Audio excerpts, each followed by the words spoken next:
Great, thank you.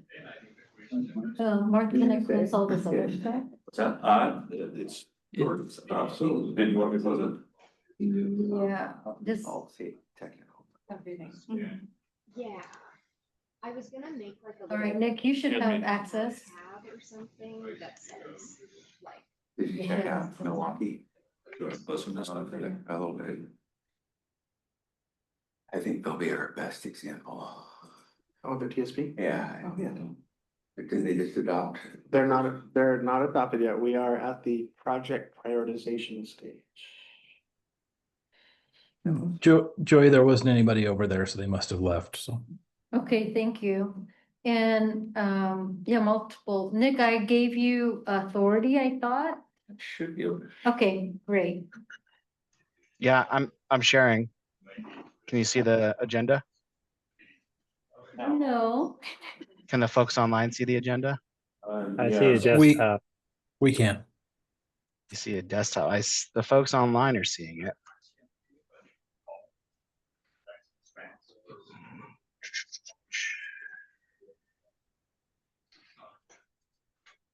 See, yeah, there's. How about now? Are sharing. Oh, so it looks like Joy is also sharing her screen. At the top of my Zoom, I can go to view options and change Maybe I need to stop. shared screen. Stop share. I need to Little red stop, box. stop share. Me. There you go. There we go. Oh. Thanks, CJ.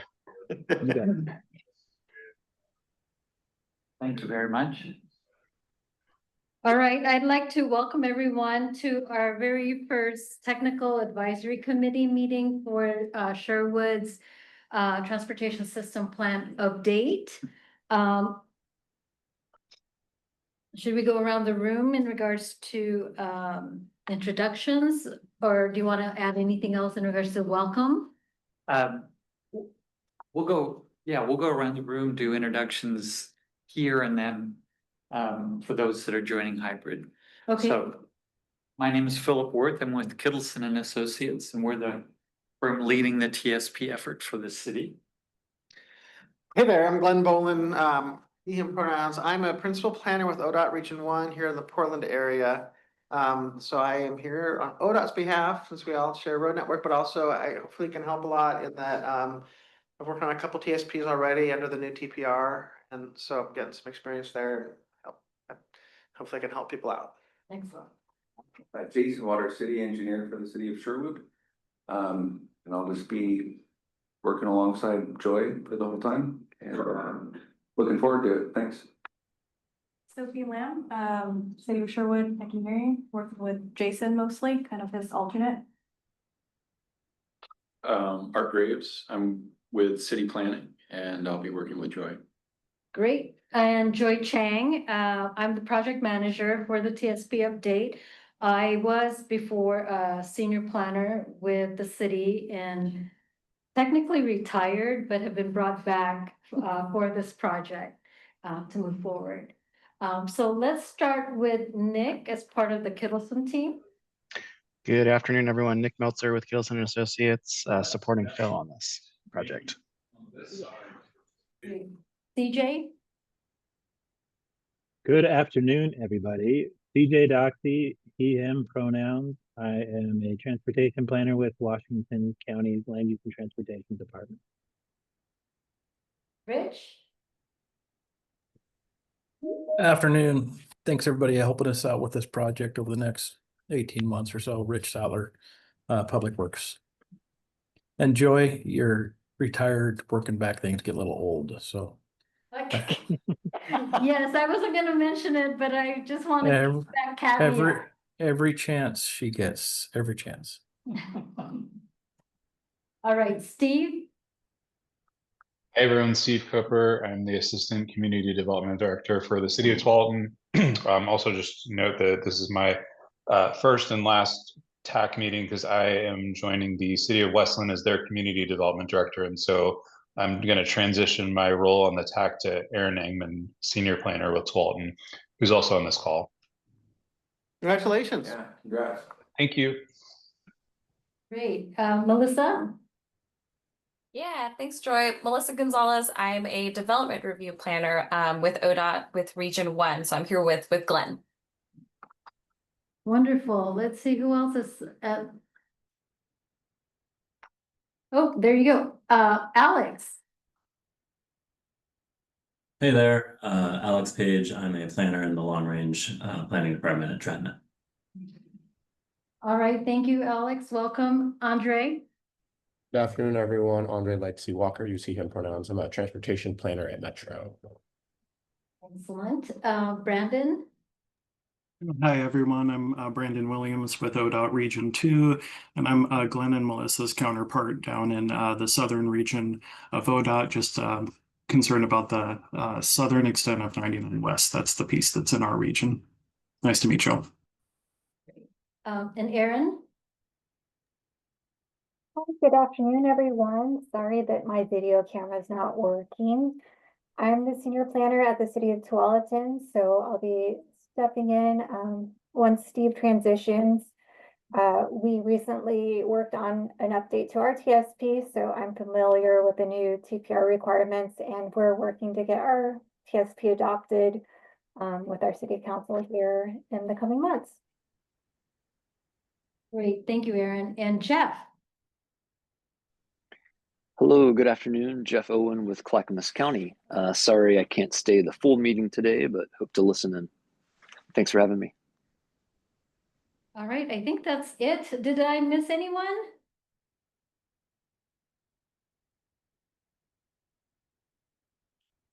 Okay, excellent. Great showing. Yeah. Let's start. Well, we have a PowerPoint presentation that we're going to use to just help us move through the agenda. It was part of your packet, so you hopefully have had a chance to at least peruse it. And we've already gotten through the first few slides simply because we've handled the introductions the way that we did. Each of these meetings will have an opportunity for a community comment period. And so Joy would normally call for those, actually not call for them, but in fact present them to us because there'll be community comments received to date. And so she would walk through those. I'm guessing you don't have any. We did not receive any. We did the proper posting in regards to the notice of the meeting, both the technical and the citizen advisory committee. So far we haven't received any, but we have again an agenda item for it. So the public is always welcome to these meetings. So if they do show up, they have an opportunity of providing 4 minutes of testimony without any type of rebuttal, but for staff to take in and then maybe follow up with them afterwards. So no comments at this time. Okay.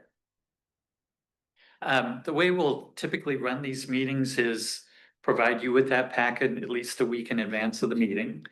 That will establish an expectation that from the date that you receive that, you have 2 weeks to review and provide comments to us.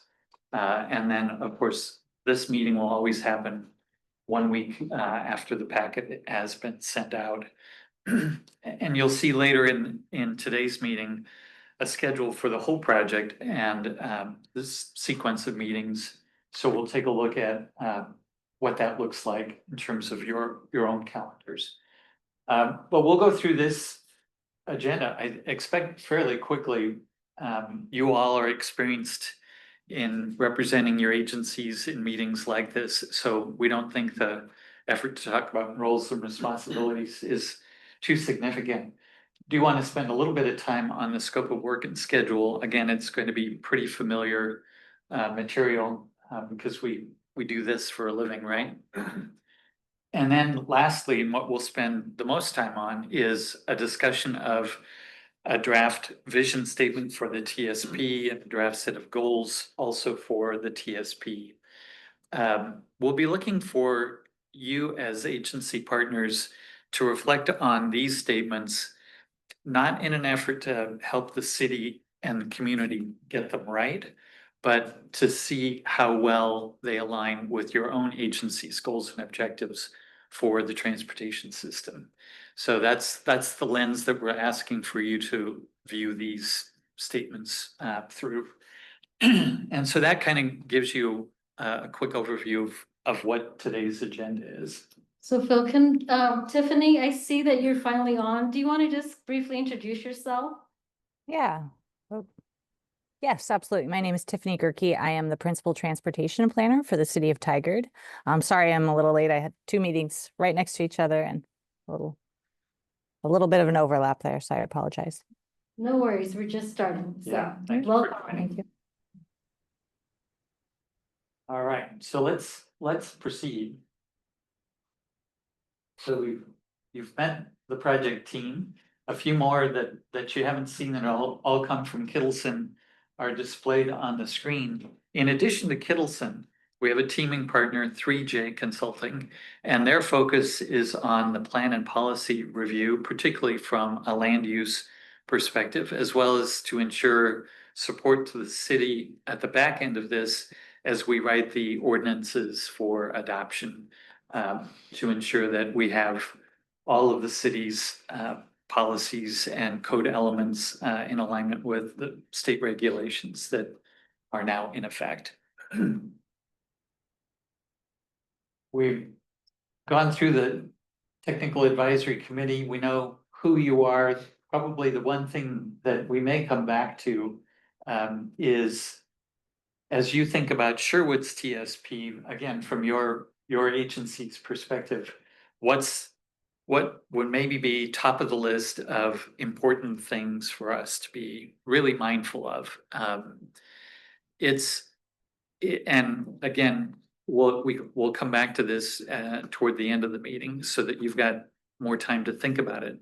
But at the kickoff for this TSP, one of the big things that we're looking for from the agencies as partners is to help us recognize what's critically important that this TSP know or honor, respect from your perspective with respect to the system. So Washington County has roadways within the area.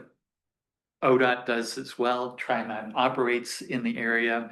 So you all have a reason to be here.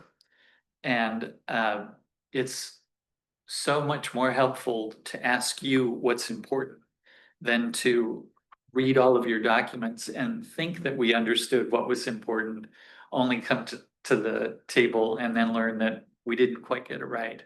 So we like to just ask right up front. So again, that's food for thought. We'll come back to that near the end of the meeting. But for the time being, this is when Joy would give us the community comments, but those won't happen today. So we'll go to the role of the committee. And I'm certain it's quite straightforward. We think we might be putting a little bit of a spin on this toward the end of the list that you see here.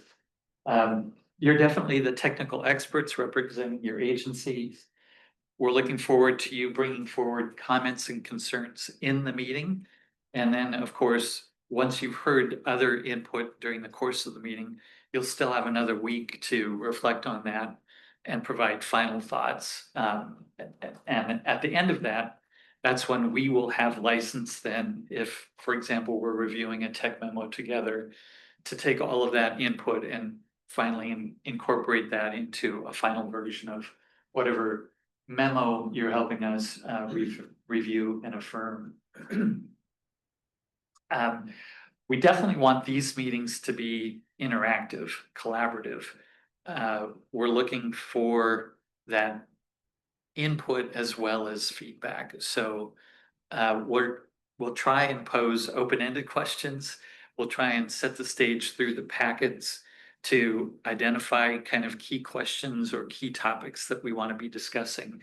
So our intent through that effort to facilitate is to put you in a really strong position to offer your insights and direction to us as a technical committee. We'll definitely make sure that we set aside time then for those conversations. We've set these meetings up to be an hour and a half, and we've established an expectation that there will be 8 of them over the 18 to 21 months that we hope to run the project. And so the hope is that those 8 1.5-hour meeting times with the prep before and follow-up is adequate for you. But we're also thinking that there are going to be times where we will want to have more direct communications with one or a few of you rather than in a full meeting format. And so that's one of the first kind of special requests for this Sherwood TSP update is we may call you up and ask to arrange a special meeting with you. And as long as we've got your permission now to potentially do that in the future, we'll look forward to that. And of course, try and give as much forewarning as to what we need and why, and then the when as we can. And then the last thing in terms of roles of the committee, you normally would get your own meeting notes and would review them and identify any errors that we might have made in those meeting notes. In addition to getting your own, you'll also be getting the Citizen Advisory Committee meeting notes. Why? It's because your meeting always happens the same day as their meeting, and you always come first. And so this is our way of helping you stay in touch with what the citizens are communicating with us about the very same materials that you're reviewing. So that's how we've organized this. I'm gonna pause and see if there are any questions, comments, concerns about that kind of an approach and these roles that we're asking you all to play.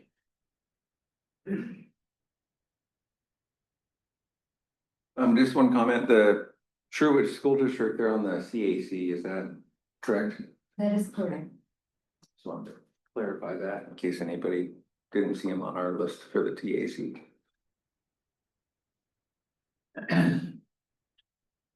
All right, well, hearing no questions or comments, I think we'll just move forward.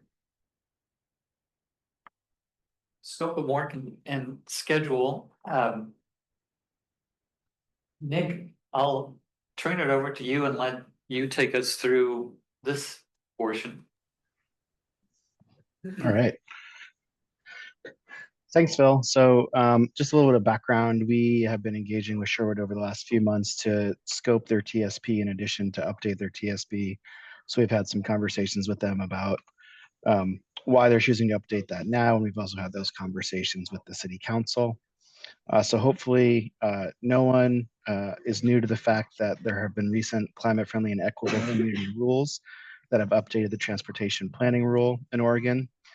So that's one new legal requirement. Sherwood's TSP, when that requires an update to transportation system plans, kind of related to that, Sherwood's TSP, current TSP is about 10 years old. So the update cycle kind of aligned very well with the new CFEC rules.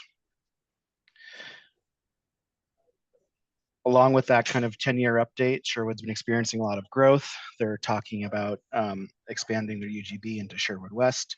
And so as part of that kind of broader community growth effort, there's also a desire to kind of confirm and refine the community goals for transportation. Along with that comes the extension of the plan to a new horizon year. As many folks here probably know, that also will inform the capital improvement plan update, as well as land development conditions of approval.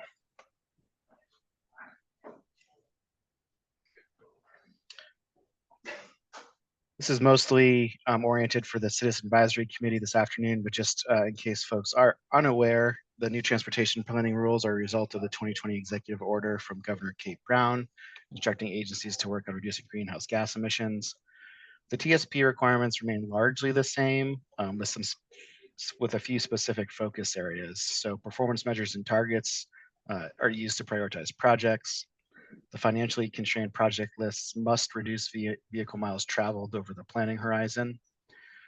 Equity must be woven into the engagement process and project prioritization process, and that must be documented throughout.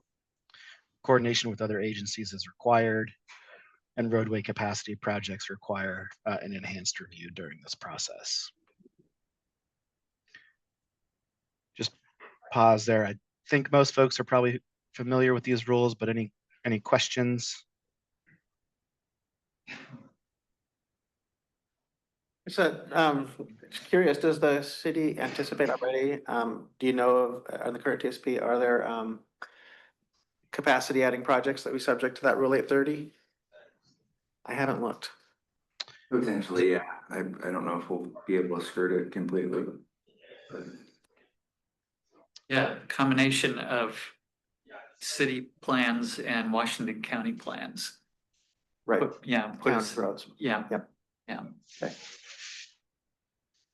I've looked through a fair number of lists, so if you want help determining, I've gotten pretty good at figuring out what is and isn't. Yeah, we have some projects that, or roadways that are probably on that list, but trying to figure out exactly what we need to do to move forward and with the standard. Right. The Rule 830 itself doesn't have a target or a standard, it's just a process. City council can do what they want, but it's really a daylighting and putting, a spotlight on things for folks to examine.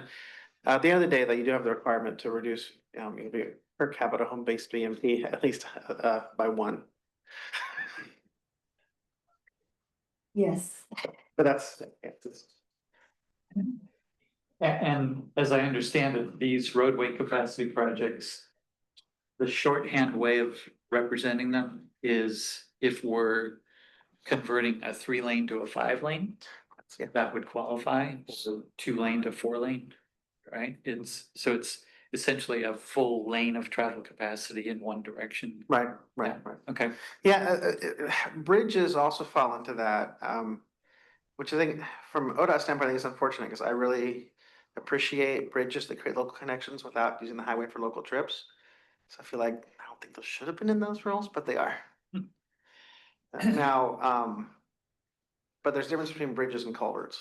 And we've had this question come up in other places like Beaverton, Cooper Mountain, where there's lots of streams, but those aren't bridges. Those are bottom-of-the-arch culverts. I mean, the technical term might say bridge, but it's a neighborhood route. It's just going over a creek, so. Okay, and the one roadway that I know, is Brookman. It's also a county roadway, but it's within the city of Sherwood. And so there needs to be a lot of coordination with the county, exactly what is the ultimate functional plan. Because I was seeing from 3 to 5. So there you go, as far as adding. Yeah. Right? Yeah. So. And in that circumstance, because it's a county facility, would that 830 requirement apply to the city or would it apply to the county? It's a magic question. Yeah. Whoever So, wants it more. say that, CJ? Whoever wants it more. Whoever wants it more, whoever's first, those are both correct answers. This is untested. Okay. If this is where I think it really falls on the coordination requirements in that the county's planning on an update, but you're gonna be ahead of them. So you certainly don't want to run traffic analysis on a network that's different than what they're expecting to run traffic analysis and build, and ultimately these things go to the RTP when they're at scale, so you want to be consistent. So it comes down to coordination. And I know there's some roads the county has, like Shoals Ferry up in Tiger and Beaverton, that were 7 lanes in the TSP, but I don't think anyone ever thought that actually would happen because it's all built. So like those might just go away because, hey, we can't do it, or they might stay, I don't know. So that's, again, this is coordination. I know, ODOT has some facilities in city TSPs that we'd like to see in city TSPs. And so like I'm coordinating with Portland right now to help them do the analysis for a truck climbing lane on I-5 South. So we've asked for that. Boone Bridge is not a good example. In that case, we did the work, we paid for it, and then handed it off to Wilsonville and Clackamas County. Whoever comes first can then use our findings as part of their process. So is ODOT thinking that there's some capacity building along their facilities in Sherwood? I have not seen anything on 99W since like the plan from the 90s. Okay, The only other thing would have been the I-599 connector that was in the RTP like 2 RTPs ago, and that seems to be gone. So that was before my time at ODOT. Yeah, I had to follow up with EML and Clackamas County for the vision statements to see where they are with, you know, regional traffic. And that whole, yeah. okay, I think that would have been an 830 type project. right. That's the slang. We just say 830 instead of capacity adding projects because it's easier to say. Yeah. Environmental assessment level projects. Kind of, yeah. Yeah, this team acknowledges that that is work that we need to include as part of this work. So, Yeah. Well, and it's just such a great example of the value of having these technical advisory committee meetings, right? It allows us to, as quickly and early as possible, identify the things that we do need to coordinate on so that ultimately we are consistent. So creative modeling, I think, might be how we get around Brooklyn, potentially, where I don't know, big intersections and shorter sections of 3 lanes. I don't know. But get on the same page with the county, and then sounds like ODOT may be able to guide us in the right direction. Yeah. So that could become the nexus, in other words, for one of those special meetings where TriMet and Metro wouldn't necessarily need to be at the table while we're talking with the county and ODOT about Brookman or whatever the facility is in question. Yeah. All right. So CJ, not to name names, but again, a great example of as an agency with facilities inside Sherwood, if you go through your CIP and look for those things that you would otherwise say we need to be mindful of, and include that as a part of your comments from today's meeting, that would be terrific. From the county's perspective, at least right now, on those 5-lane roadways, I mean, just for everybody's information right now, I'm sure you're all aware we have our TSP, which has what we call the lane numbers map, which shows which facilities our TSP has identified as either 5-lane facilities or 3-lane facilities. And so yes, you named Brookwood, Roy Rogers, 99W, Tualatin, Sherwood. Those are all roadways that have been identified as 5 lanes in the map. We're talking internally a little bit. It's still very early discussions on how to handle those because for the county, there are a lot of roadways. It's not just those ones in Sherwood, it's all across the county we have to figure out what to do with. So yes, this project in Sherwood going forward with their TSP update and those facilities, those will be the ones that will take a closer look in that initial batch of 830 roadways. And to Glenn and everyone else's points, that's part of the coordination requirement. So we'll certainly be having some more discussions on that right now. But in terms of what is going to happen, it's too early to tell. So that's why we need to have a conversation. Yeah. Great. And Aaron, you're again, because Tualatin and Sherwood share a boundary, any roads that are on the boundary or across the boundary would be roads that we'd want to make sure we're coordinating on, both in alignment as well as the cross section. And they happen to all be also Washington County roads. And Just makes it easy. Okay, keep going, Nick. Okay.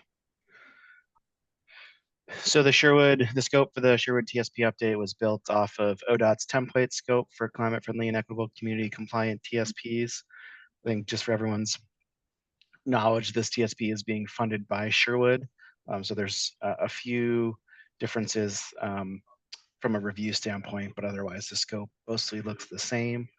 You're all probably likely familiar with this, so we don't need to spend too much time on it. We'll just note that the city is handling Tech Memo 1, the demographic profile and major equity analysis.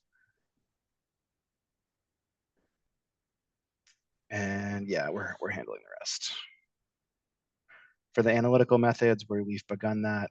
So just a note to Metro that we'll be reaching out soon to coordinate.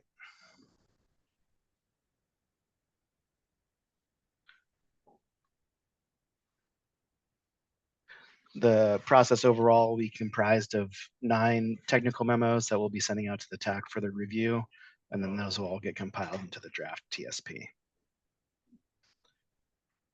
Again, likely familiar territory for you all. And looking at our schedule, hopefully you can see that on the screen. As Phil mentioned, we've got 18 to 21 months planned.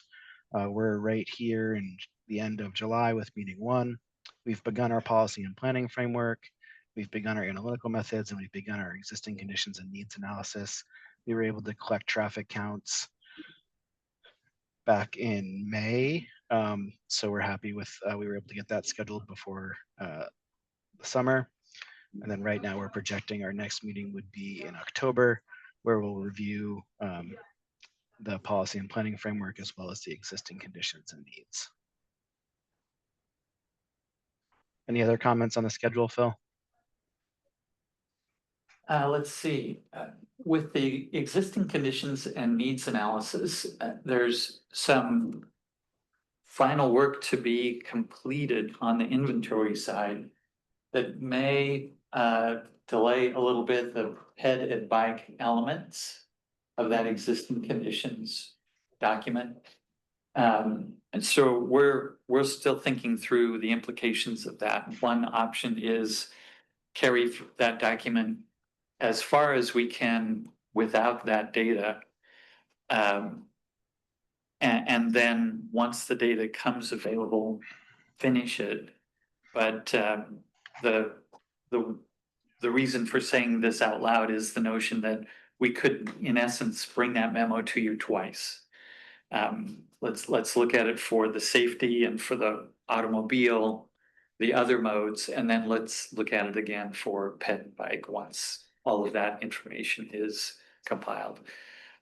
There's that option, or you just wait, get it all done in one fell swoop. It may mean that the October meeting won't have a review of the existing conditions memo because it won't be finished yet. And you're referring to the ODOT multimodal inventory? Yes, yeah, that's exactly what we're. Yeah, they said that that won't be available until fall. Or at least that was what the, December. now, what was that? No, this isn't adopted, this is just data. Right, the draft data should be out fall though, yeah. Fall is what I was. So I just got to look at our first set of data for our pilot projects. So Ashland, Beaverton, Albany, no, anyway, we got a few, it's pretty far out. I don't know how they do it. Pretty impressive, and they're finding like, the AI is finding crosswalks and sidewalks, even paths in places, which.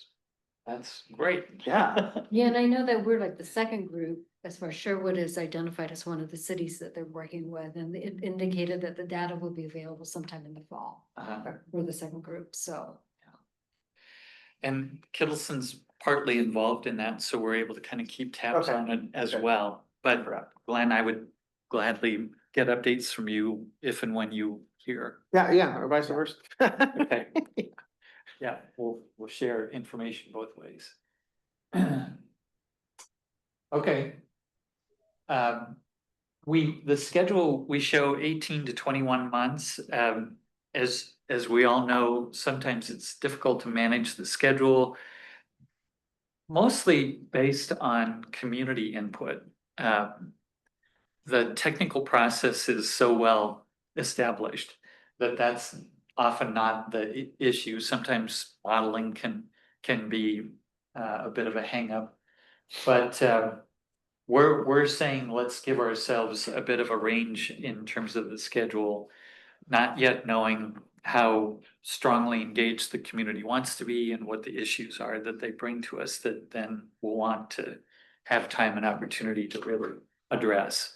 So That's the reason for the range at this point. Okay, Nick. So there's lots of other work happening in Sherwood that potentially impacts the TSP. So we've kind of compiled those here for your awareness. So we finished the scoping here in May. We overlapped with starting the TSP update. We're targeting late 26, early 27 for that adoption. There's an ongoing Sherwood West comprehensive planning work, which will be integrating somewhat when it comes to the modeling and those assumptions that are being made in Sherwood West and the impact they have on the rest of Sherwood. There's a EDL Work Road study ongoing, as well as some utilities master plan update, and then an Old Town strategic plan. Joy, Jason, or Rich, anything to add about those city projects? Yeah, as far as the Sherwood West comp plan, again, it's a 2 to 3 year project. And so we just recently Sherwood West was placed aside the urban growth boundary as far as the concept plan. So now we actually have to do the comprehensive plan and put zoning down. But the timeline is 3 years and above and beyond our scope. So the plan is we'll continue what we're doing. And then once the Sherwood West comprehensive plan is done, we'll make some amendments to the latest TSP update to incorporate Sherwood West. But we're doing a lot of general planning as far as modeling, as far as having that area in this time, but then we'll finesse it as the Sherwood West project moves forward. And that's where we can do the TSP amendments. So before 2029. Just around the corner. Yeah, it's really hard when the projects are have different timelines and we can't like wait. Right. So this is the best we can do to try to implement everything and keep everything up to date. Yes, CJ. Yeah, thank you. I think this is an area where I would like more information on. This is something that when I looked at this, it raised a lot more questions for me, and probably this is just my not fully understanding the interaction between Sherwood, comprehensive planning, and the Metro modeling. So maybe some folks from Metro can help clarify this too. But if I understand it correctly, the land use assumptions have to be based off of Metro's model for the area. Is that, am I understanding that correctly? And if so, like, then how would that work in terms of the finessing? I'd like to hear Matros answer that question first. Yeah, and I don't actually have an answer, so I can bring that back to my team and get back to you. Okay. Okay.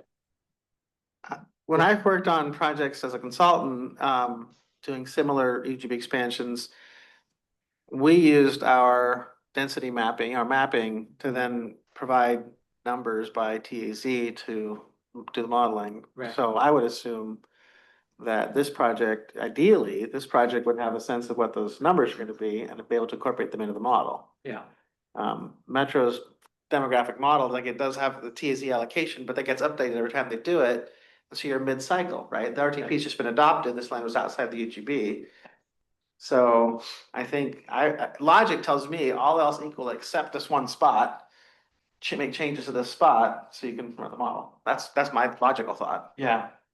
I'm in a pretty similar place.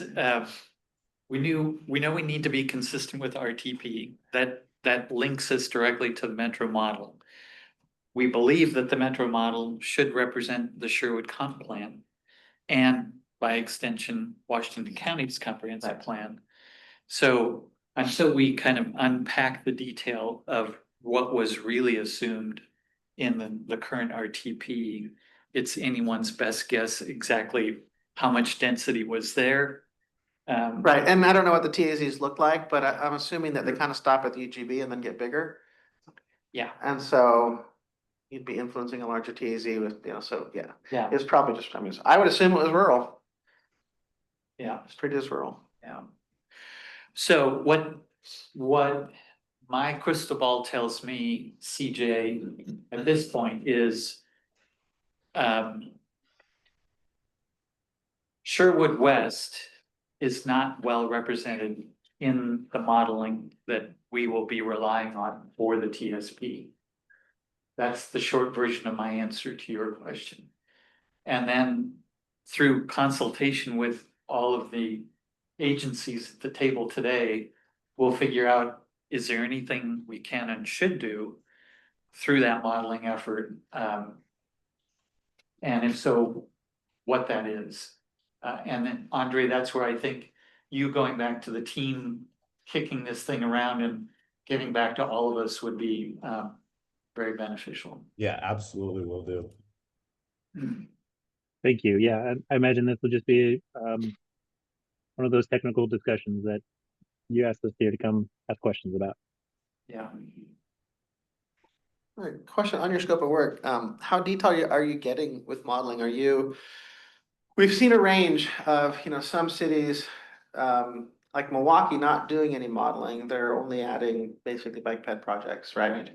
And then other cities, I think like Tualatin's a good example. I think, correct me if I'm wrong, but I think that it was like just major intersections.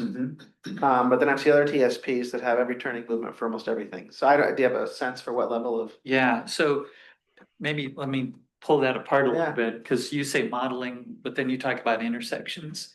So. I'm not a modeler, so. No, that's okay, modeling and analysis. Analysis, okay. Right, so from a modeling perspective, we're absolutely going to be doing this through and with Metro. So they'll be doing the modeling, we'll take the model output. At the regionals. At the regional level, and I say Metro, but we also know Washington County has its own version of the Metro model that has some additional fidelity that might be beneficial in this circumstance. Use of the word, wow. Yeah, thanks. So we'll kind of take a look and see, in other words, but to your other question in terms of intersections and analysis, we put together a pretty robust data collection plan that got implemented, as Nick said, because we collected the traffic counts back in May. So we have a large data set, not surprisingly, a lot of ODOT intersections, but of course, intersections on the county and on the city system as well. And we're going to kind of go through a sorting process to kind of see where's their sensitivity around safety and capacity that kind of informs the level of analysis that makes sense to do. But having that base data is good because it allows us to start broadly and then focus in. Yeah. Yeah, I guess I should remember the number. It's somewhere between 15 and 20 intersections that we've collected counts at. And then a number of roadway segments in addition. Cool, thanks. Yeah. Okay. All right, I think we're over to you, Phil. Great. Okay, so again, we'll take you through, I think there's just 4 slides to go through here. And what we're asking you to do is to read these through the lens of your agency and the way that agency thinks about plans for the transportation system. And then give us feedback in terms of kind of the strength of alignment, consistency, and definitely anywhere where there's a departure, good, bad, or indifferent. Because I think knowing how it might differ from something that another agency has can prove to be insightful over time. So let's go to the vision statement, or well, this kind of gives a little bit of history, how we got to this vision statement set of goals. So the city recently went through its own process of establishing council goals for 25 and 26. We reviewed those. The Sherwood comp plan is a new comp plan, so it was a great document to get in and review.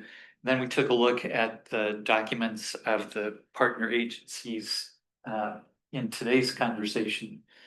And through that process, we also had 2 opportunities to have work sessions with the council to kind of get more closer to them and more grounded, if you will, in the language they use to talk about transportation, about the community, and what they say is important. And so with that kind of background then, next slide. We drafted this vision statement, and I'm just gonna pause. I was tempted to read it out loud, but I'll let you all read it, and then we'll come back and look for any questions, insights, comments that any of you want to offer. And just a note, our CAC will be reviewing these tonight for the very first time. So there's a good chance that the vision statements and the draft goals will get modified. Yeah, I mean, this is just the first draft. Absolutely. Yep.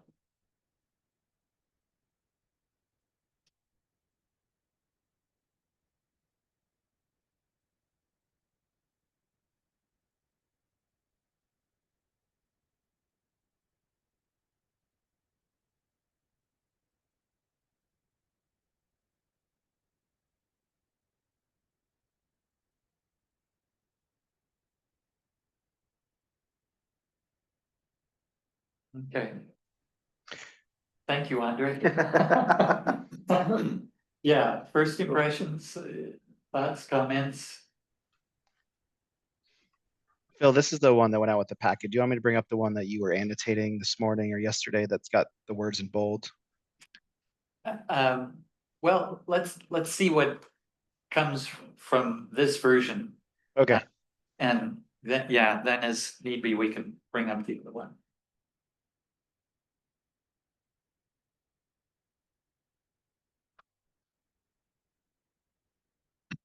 This just, Glenn, since you're here, I can turn to you and look you in the eye. Does this? I think it covers, I mean, it covers almost everything. I mean, I don't know if the city has a climate policy. Sometimes environmental means the same. Means age abilities. I don't want to wordsmith. I think you got a lot in there. There's a lot there. You know, it's safe systems approach has been growing in popularity, but I think that's more in the details than in a vision statement. Yeah, it's all of us struggle with the vernacular of our profession, right? And yet this is a vision statement for the community, even if they didn't craft it themselves. So we tried to stay away from what some might call jargon as much as possible. There's safety there.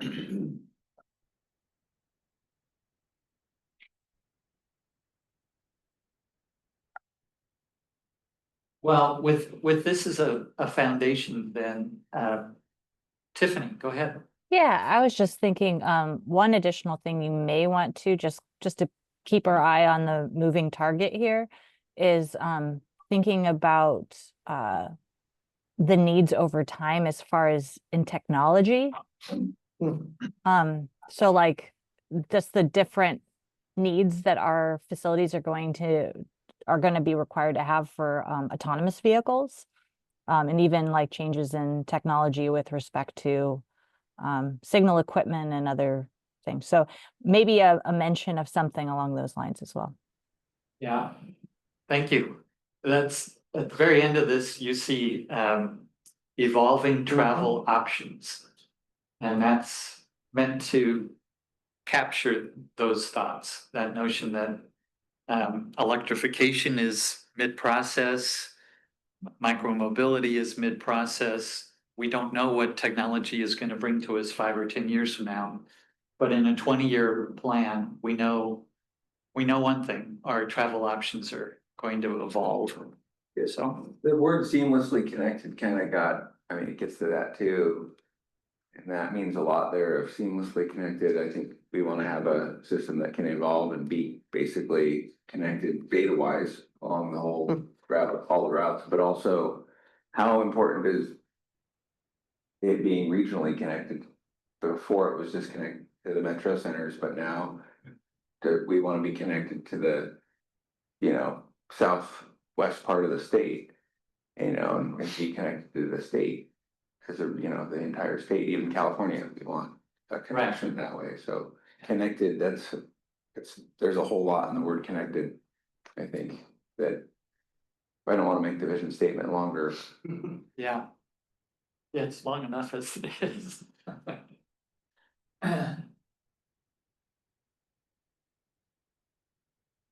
Any other thoughts or comments here? CJ?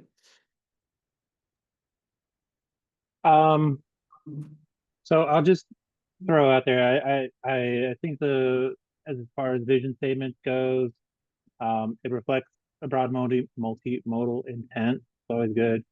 It recognizes the relationship between land use and transportation, an important thing that we value here in Oregon. And it emphasizes a lot of those keyword soup things that we all like, which is accessibility, equity, sustainability. So I think you got a lot of ground covered there. I think the only thing that I would suggest, take it as you may, but just maybe put it through like a plain language framework, something that broadens really simplifies the language as much as possible, so that when someone reads it, it doesn't matter what as long as they have a moderate reading level, they'll be able to understand it. Yeah. So, and I can offer some suggestions on that if that would be helpful. Great, thank you.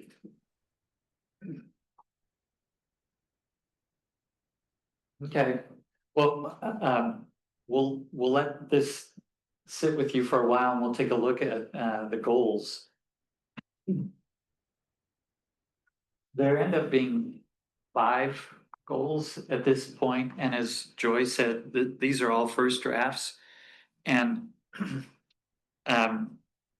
I've said to staff that this vision statement and these goals are going to evolve for months. They're not going to be officially done until we're probably midway through the TSP. And we've really had a chance to translate these goals into objectives and evaluation criteria. And we've applied those criteria to the alternatives and really proven that this is an effective set of goals. That's the point where I'll feel like I could put my rubber stamp on it and say, this is a strong set of goals for the community. So with that, it's just to say we're in the early drafting stage. And I've talked about these goals a couple of different ways. One is kind of the characteristics of the system. Another way of thinking about it is the dimension, or as a dimension of the system. So topically, we've got safety, sustainability. On the next slide, we've got, go ahead, Nick. Oh, there we go. Dependable, accommodating, and connected. So those are those dimensions or key characteristics. Let's go back to safety and so design and operate the transportation system for the safety and well-being of travelers, minimizing traveler risk by providing low stress, low conflict facilities through context-based design, modal separation, speed management, and other best practices. So hopefully what you're seeing there is an effort to try and explain a little more clearly what we mean by safety or a safe system and how we accomplish that. With sustainability, optimize system efficiency and economic and environmental benefit. So those are 3 things we're trying to optimize. by minimizing average trip length, reducing VMT per capita, minimizing travel costs, and planning a system that is feasible and cost effective to build, operate, and maintain. So we even use the goal statement to try and define the word sustainable. Which hopefully you see has different facets to it. Any thoughts, comments, reactions to these two before we? The under sustainability, it only focuses on vehicles. So, one of the, I think, from a sustainability standpoint, giving people, make it so it's easy to walk and bike is a big one, obviously. And, maybe use their stand-up paddleboard to get somewhere, I don't know. But yeah, I would say, non-auto modes and the sustainability would be a smart move. And I wasn't quite sure what low conflict means, because like a freeway is low conflict. It is safe, okay? Neighborhood street, it's easy to bike is low conflict and safe. So I'm kind of like, my brain can go lots of places with the word low conflict. Okay. And I was thinking about the intersections we just talked about that are Yeah. rife with conflicts, and Exactly. only one of them, fortunately, right now is one of our 5% SPIS sites. But there's the last couple of cycles, no fatal injuries, but there are some number of physical injuries. A lot of renders. I'm sure there's turn motions. So those are kind of like, oh my God, yeah. Yeah. We've got a tough facility there to make low conflict. So under just to kind of repeat, under sustainability, trying to find a way to directly represent non-auto modes. Yeah. You think is helpful? I mean, and walking around downtown, I mean, this is a Part 1 district. You might drive here, but you're not gonna move your car for different uses, right? That's perfect. Yeah, exactly. And under safety, low conflict is a little. I just don't quite know what it means. Nebulous. Yeah, Yeah. I mean, it can mean different things. Yeah. Yeah. But context-based design is spot on. Okay. Other impressions people have?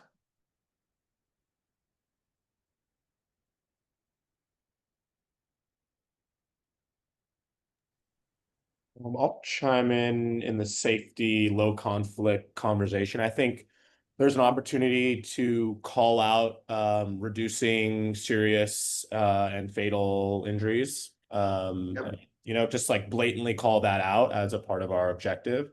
That might address that. On that same note of being like clear, I really appreciated the call out in sustainability to reduce VMT per capita. I think that's really bold, and so appreciate that. That's a really good catch, Andre. That fatal and serious injuries is heavily featured in the Oregon Transportation Plan and the Regional Transportation Plan. So you talk about compatibility with larger plans. That's a great call. Right. CJ, I saw you post something in the chat and it appeared and disappeared. But hopefully Yeah, I can read it, Phil. It says, for the sustainability goal, you can use phrases like shifting trips to low carbon modes and designing efficient multimodal networks that reduce dependence on personal vehicles. Great, thank you. Nice contribution. Yeah.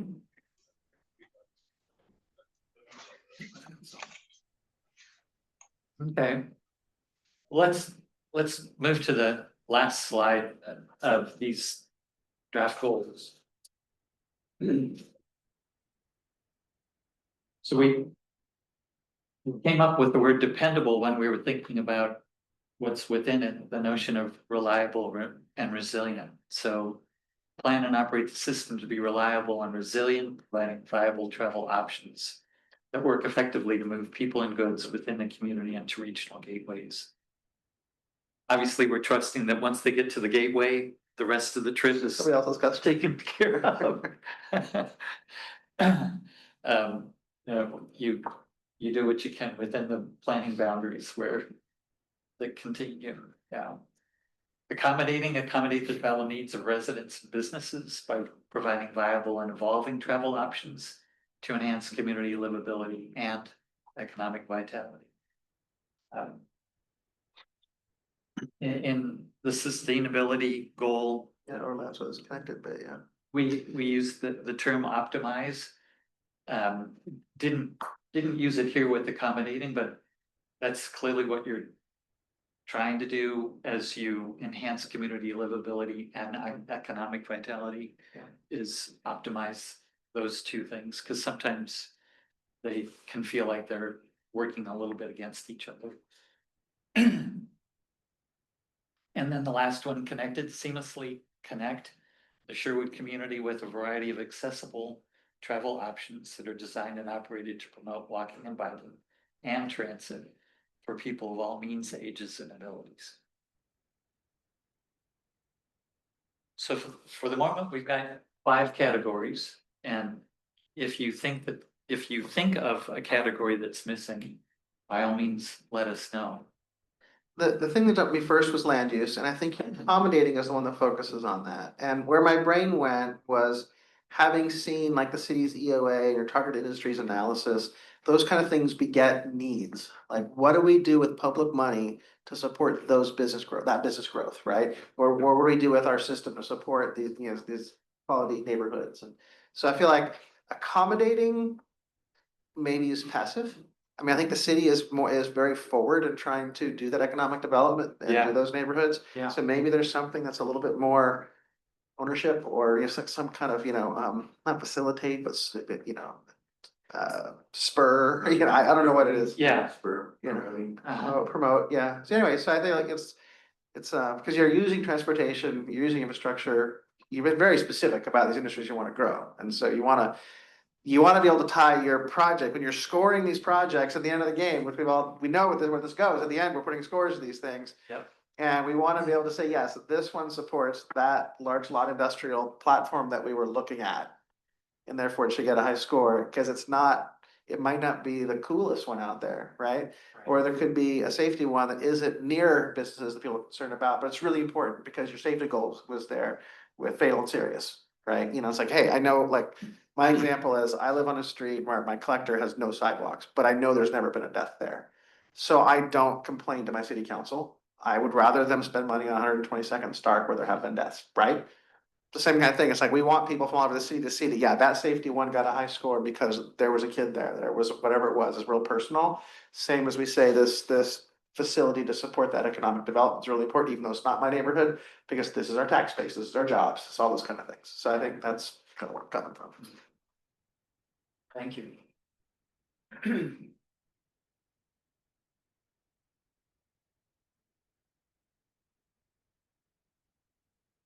Any other insights or feedback to share now?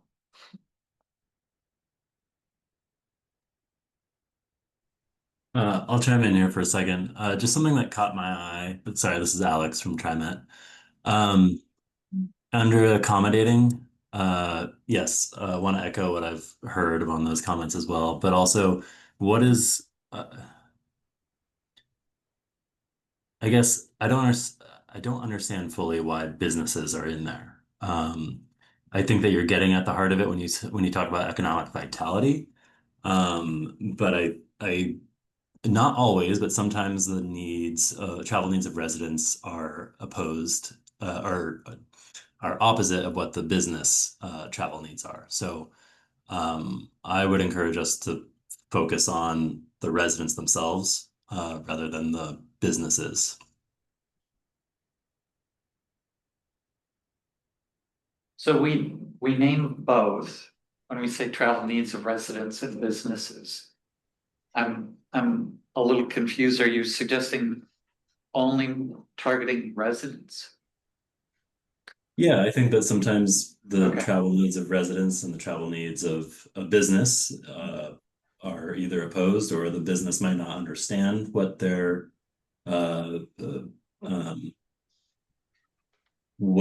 visitors to their stores, shops, whatever it is, want.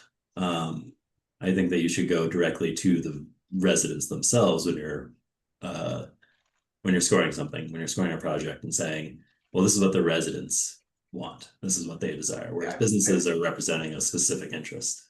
I think we could just do that and take the travel needs of residents by promoting viable and evolving travel options to enhance community livability and the economic vitality of businesses. Yeah, I think that works really well. I think it's just the framing of who's the subject object in the sentence. Got it. Okay. So if, I guess a follow-up question to that, I appreciate that perspective. I think maybe what we were trying to capture is that design the transportation system, not just for residents, but employees too, and visitors. And so I think that might have been part of the intent. Any follow-up thoughts by Alex or Jason on how to incorporate, that aspect of, planning the transportation I would system? still think we'd want the employees to follow what the residents want. I think it reads a little bit better with the economic vitality of businesses. So I don't think I would say of businesses, and the reason I say this is. Or just nothing. Right, I mean, the reason I say this is I'm thinking community at large, and I'm thinking your tax base. And there are a lot of businesses that can be profitable, but not helpful to the city of Sherwood. And so it's like, you don't want to cater to those, you don't want to support those, We're not a sales tax state, like retail on a highway just does not do anything for you in Oregon, where it's a killer in California, you love it. So it's like, no, we want real jobs. But that's not the city's going after with their EOA, right? So that's where I think there's a difference, like, your residents want those real jobs because that's what makes tax base work. And we are, after Measure 5, this is a challenge in all the cities and counties. So I think that using our limited resources to support the tax base is really important. Yeah.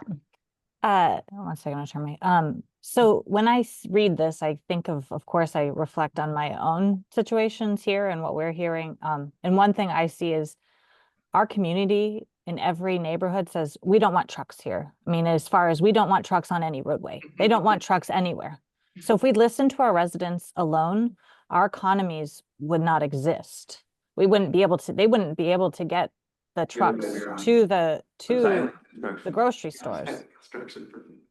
I mean, they don't want trucks anywhere. If we started listening to them and putting up no through trucks, I mean, what will happen, of course, is we know what will happen. The trucks will still use that and it won't be designed for that, and it will damage that roadway because it wasn't accommodating to trucks, and they'll just complain, and it will take longer for that truck to get there, and it might create some other hazards. So my one concern with not including businesses at all is that conflict. But as far as prioritization, of course, if you say to the businesses, what do you want? They're going to say, oh, we want the widest footprint as far as our driveway apron. We want all of this. We want all the on-street parking. They're going to, do anything that's in their best interest, of course. But there are certain instances, like with trucks, that you do still need to be accommodating to the business needs. Thank you, Tiffany. Yeah, Discussion. so when we're considering businesses, I keep on hearing like retail, right? But then when I think about like the EOA, I'm looking at the big industrial aspect and wanting to make sure that freight can travel through, and that's what makes Sherwood definitely unique, where we are attracting all this industrial development. And that's how I read the businesses versus like the retail, the ones along Highway 99. I'm going, that's not what we were thinking of. I was thinking of the big industrial buildings and just making sure those businesses are being accommodated so that we can attract those industries. But I mean, I think points are taken where residents is a priority, but we also want to make sure, based on the EOA, the economic aspect of the industrial development that's happening, that we can also support that. But I don't know, in regards to removal, adding, fine tuning, but again, this is the great conversation for us to start. Yeah. Because what we're gonna end up doing is, this is also important why we are meeting before the CAC, is that as these goals are being discussed, we can share the input that you guys are providing with to them, so that they can frame their thoughts around these ideas that you guys are bringing up today. Isn't that better to accommodate the travel needs of all by providing? Well, I mean, I was almost thinking it's like invest and manage to facilitate the travel needs of residents and business, you know, that kind of thing. Like I said, it's just less passive. It's more upfront. Yeah. We are. Yeah, we're gotta be committed. Prescriptive. Yeah, yeah. Yeah, exactly. Well, and, you know, we can replace the word business. It could be residents and freight or residents and goods movement, right? You can get at the fact that it isn't just people that need to get moved around. It is product All right, of well, one type or yeah, another. let's ponder on this. This is gonna be a lot of wordsmithing. Yeah. And again, like the caveat, this is our first blush. We will definitely have these evolve as we're moving forward. Yeah. And we'll share them with you guys. Yeah. So thanks for the early input and feedback. Again, if there's a dimension of the system that doesn't somehow fit within under these 5, that's definitely something we would love to hear your perspectives on. Yeah, while we continue to develop these. So with that, we're through our agenda. So back to the top of the agenda, the question was, are there some really important things that we need to be mindful of from or all of your organization's perspective that influences the beginning of the Sherwood TSP?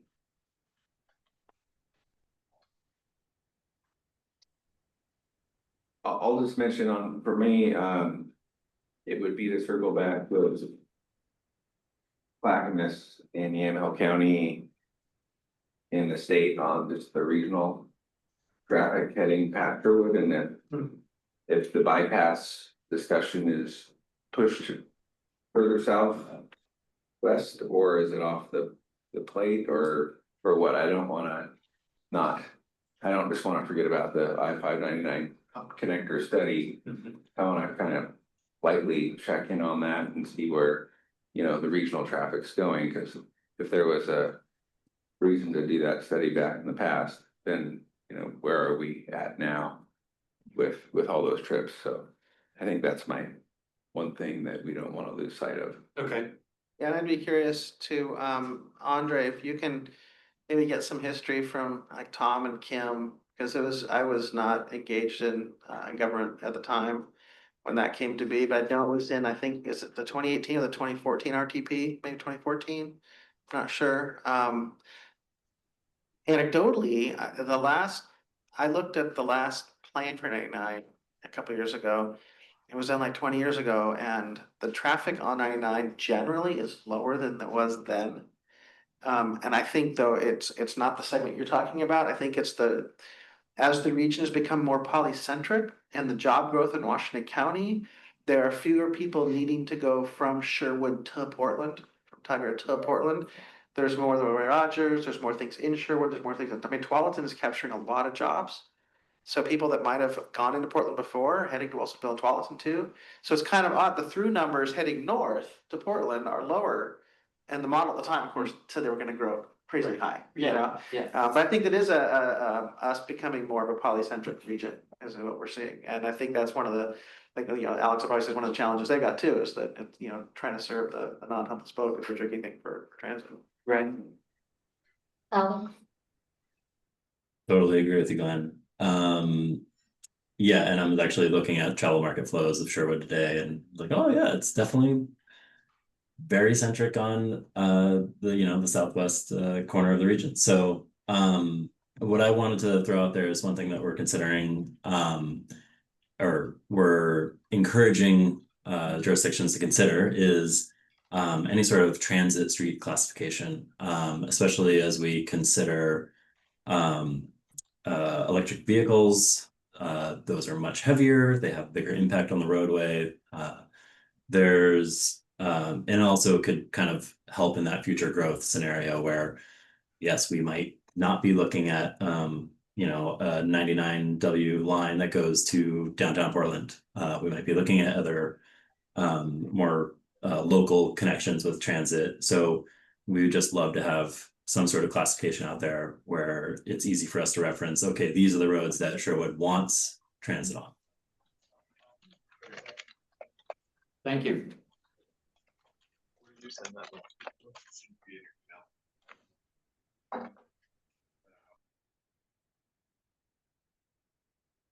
From an ODOT perspective, there is that bigger question of, right now, 99W is the connection to Yamhill on the coast. And so, because of that, we really, there is a state interest in having it. We analyzed at Metro the jurisdictional transfer study to look at which were good candidates, and parts of 99 are, but the fact that it doesn't have a good alternative route, like Oregon 8 has 26, we just don't have that. So, for that reason, we do have access control on a fair number of places. And so as we talked about during the Sherwood West, we like over crossings much more than access, and there's also some plans the city has in the current TSP for parallel routes. Some of those are hard to do because you got creeks, unfortunately, expensive crossings. But those are really good too, the local connectivity. And I think that also connects well with the mobility project that Metro and ODOT, funded together and worked on. That was a Kittleson project. And we really talked about the importance of that complete network, which was all the local connectivities, the regular spacing, collectors, neighborhood routes, and the transit and the sidewalks and the bike lanes. I think all of those things help us preserve the highway for the larger movements, the longer distance. This one's compromised a bit because it's not a limited access highway. There is a lot of local use, but anything we can do to enable local use to not have to use the bigger facility road is important. The other thing I'd say is it's always great if we can identify safety projects, come up with concepts to make things safer. I mentioned we've got 5% SPIS site. It's a pretty high scoring one there. Fortunately, there's no fatals in the last few years, but there are some serious injuries, and so that's a top priority. Those things that we can do, either if they lead to something that gets city funded, or if they lead to some projects that can become ODOT funded. I'm funding source agnostic at this level. I just want to identify things that help us save people. So those are kind of a couple of high points for great.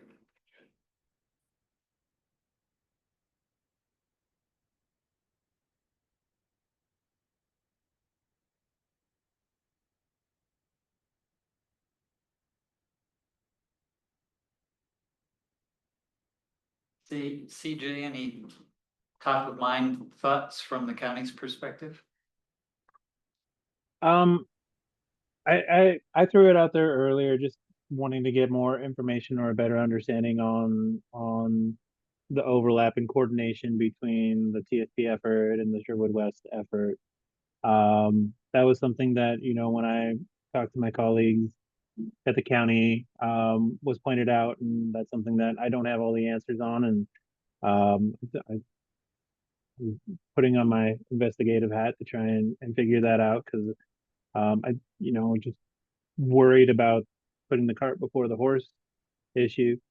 So yeah, I expect, I just want to put a pin in that and maybe have a follow-up conversation down the road.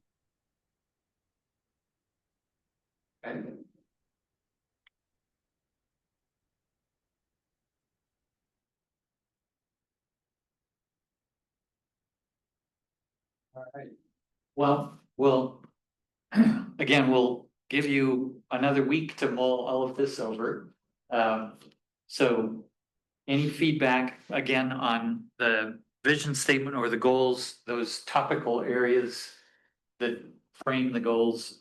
And then again, for each agency, those critical elements from your perspective that the Sherwood TSP should be mindful of as we start the process. Those are the top two things that we're looking for in your initial feedback. Get this over the next 7 days or so. And Andre, you're gonna do a little homework with your team. And if you can't get answers within a week, that's not a concern. But when you do, just let us know.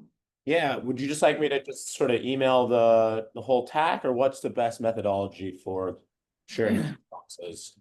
I would say go ahead and email Joy and myself, and we'll make sure that from there we get that information disseminated. Great, sounds good. All right. Well, thanks to all of you for being willing to sit on the committee and lend a hand in this process. And as always, you can reach Joy or me via email or phone call if need be. And we'll keep you apprised of things. We'll definitely give you at least a month of notice of when the meeting is. Yes. So that you can, we can make sure that it's gonna fit in your calendars. Yeah, typically, it'll be in the afternoon, the same day as, the citizen advisory. It just always makes sense that way, so, future, meeting requests, you'll probably see it between 3 and 4:30, just as a heads up. Yeah. And preferably Tuesdays. Yeah, we'll see, Right. because usually Tuesdays are either a board or a planning commission. Oh, that's right. This is just the 5th Tuesday that That's there right. was nothing. The window was open. Yeah, so the opportunity was here. Yeah. But thank you again, everyone, for joining. You know, you guys are all a key part of making Sherwood, and appreciate all the input. Thank you. Good afternoon. Have a good afternoon, everyone. Thank you. Thank you.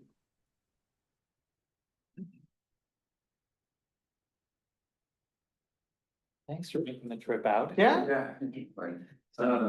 I like people. So we can address the comments. I think it's just having more clarity on this Sherwood West, why we're not holding up on Thank you. the update Yeah. to wait on that. I just think we just need to make some assumptions. Yeah. That's just an Yeah. zone kind of thing. It's. I mean, they had to make some assumptions originally